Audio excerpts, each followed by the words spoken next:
But now, for 4 or 5 days, the entire force, including the soldiers and animals, have all been starving. And there is no money left to pay even their basic expenses. All the soldiers are determined to fight, but they ask us, how can a man who has been fasting for 2 or 3 days do battle? Therefore we hope, out of your largesse and largeness of heart, can you please provide for the expenses incurred by your royal force, and honour us humble ones with a reply. Otherwise, if you cannot, inform us. For until arrangements are made for payment, no soldier can do battle. Please do not construe this as disobedience, but should you not wish this force to remain, then kindly give us a clear answer. Whatever is ordained will happen. Innumerable petitions have been sent earlier, but we have not yet received any response. With the greatest respect and devotedly, General Sudari Singh. So as August develops, this army which has collected so dramatically in Delhi begins to disperse, not so much out of disillusion, though there is a measure of that, but because they're starving. There's no money, there's no arms, there's no artillery, the whole thing's a mess. Meanwhile, the British have got their act together. There are very few British white troops in India. There's only about 10,000. These are up in the hill stations. This is May, so they're up in hill stations like Simla and up in the Punjab. And they march down the Grand Trunk Road to the ridge in Delhi, ready to attack the city. But while the Illustrated London News presents a picture of plucky white troops heading off to do their bit, what they don't show is the reality that the British managed to hire, by bribes and by promises of regular payment, and particularly by the promise of looting Delhi, 100,000 mercenaries, most of whom are from what is now Pakistan. They hire the Punjabi Muslims of Multan, who today are forming most of the jihadi fighting forces in Kashmir.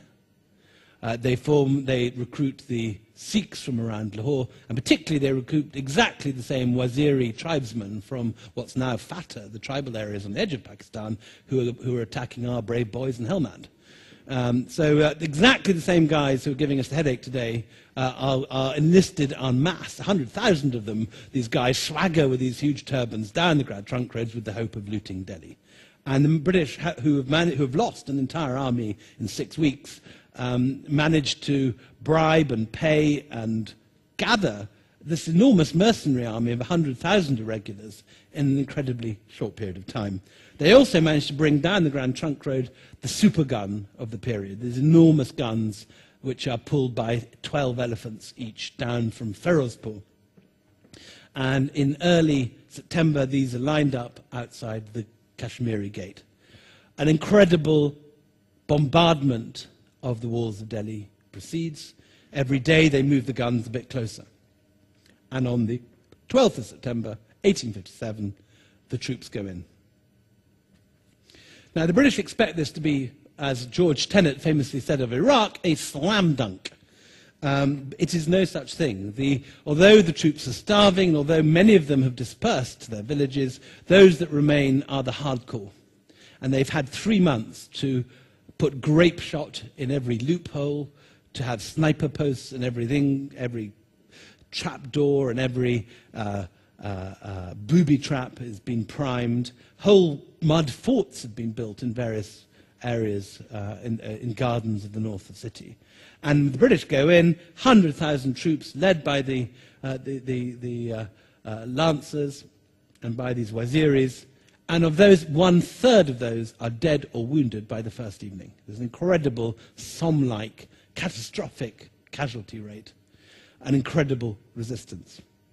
On top of that, some clever strategist has placed all the confiscated alcohol from British houses just within the Kashmiri Gate. So as soon as the troops establish their foothold there, all the remaining 2/3 of British troops who are not dead or wounded are completely legless by the evening of the first day, leading to an incredible stalemate. The British have got within the walls, but only just. They failed in their objective to take any of the western walls of the city. So the British Commander, General Wilson, is worried that the crack Borelli troops who control the Ajmeri Gate could do a sideways swing and cut off the British troops from their supplies. And for 48 hours, both armies are hovering on the edge of retreat and flight. Neither of them know who is going to give first. And it happens by accident, 3 days later, that there is an eclipse of the sun at noon on the 17th of September.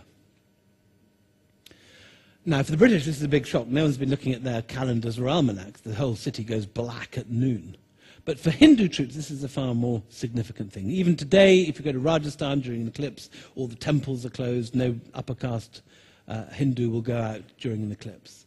And during the far more superstitious 19th century, this was considered the ultimate ill omen, the end of a dynasty. And that night, there is a noise like the buzzing of 1,000 beehives in the... and it's the sepoys fleeing by night across the bridge of boats. At midnight, Zafar is woken by his troops and told, his guard, and told that all the sepoys have fled the Red Fort. There is no one guarding his palace anymore.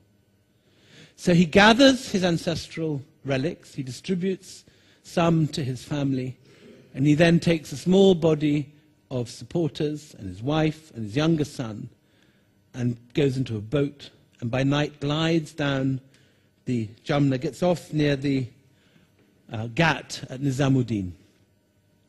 He hands over his most precious relics to the Sufi shrine at Nizamuddin, saying to the Pirzadas, "Now there is not a shadow of doubt left that of the great house of Timur, I am the last to be seated on the throne of India. The lamp of Mughal dominion is fast extinguishing. It will remain but a few hours more. The country belongs to God. He may give it to whosoever he likes." He then goes and waits to surrender himself in his ancestral mausoleum, Humayun's tomb. His wife has been in correspondence with William Hodgson, the British intelligence chief, and the following day he turns up with a palanquin and accepts the surrender of Zafar, his wife and his younger son, in return for their lives. They get into the palanquin, they head back to Delhi, but they're not given their old rooms, their old apartments in the Diwani Khas, which has now become a British officers' mess with kind of planters' chairs and camp beds and whatever put up in it. Instead, he's thrown into the stables in the hay, where he's put on display like a bear in the cage in a zoo. Following day, Hodgson goes back and he takes the surrender of the three leading rebel princes, Mirza Qisr Sultan, Mirza Abu Bakr, and Mirza Mughal. They get into the same palanquin, they head back towards Delhi on the same route, but just short of the walls of the city, the three boys are ordered out of the palanquin. Hodgson gets out his Colt revolver, and he orders them to strip naked and to hand over their bazubans and armlets and anklets and jewels. And he then shoots them dead, one after another, at point-blank range, having taken their surrender, and throws the naked bodies at the Kotwal. This is the signal for the beginning of what is probably the largest and most terrible massacre to take place at any point during British rule in India. Today, people know about Jallianwala Bagh and what happened in the Punjab in the 1920s. Very few people remember the far greater slaughter in Delhi in 1857. Many of the city by this period have fled, but still more are hiding in cellars and basements and barricading their doors and hoping for the best. Many have played no part in the rebellion whatsoever. They're just the ordinary citizens of Delhi. Some are poets, some are calligraphers, some are tradesmen, some are wood sellers, some are potters, some are sweet sellers, and so on. But that day, in the words of Edward Vibart, a 19-year-old officer, the British closed each of the gates of Delhi, and the orders went out to shoot every soul. It was literally murder, writes Vibart. I've seen many bloody and awful sights lately, but one such as I witnessed yesterday, I pray I never see again. The women were all spared, but their screams on seeing their husbands and sons butchered were most painful. Heaven knows I feel no pity. But when some old grey-bearded man is brought out and shot before your very eyes, hard must that man's heart be, I think, who can look on with indifference.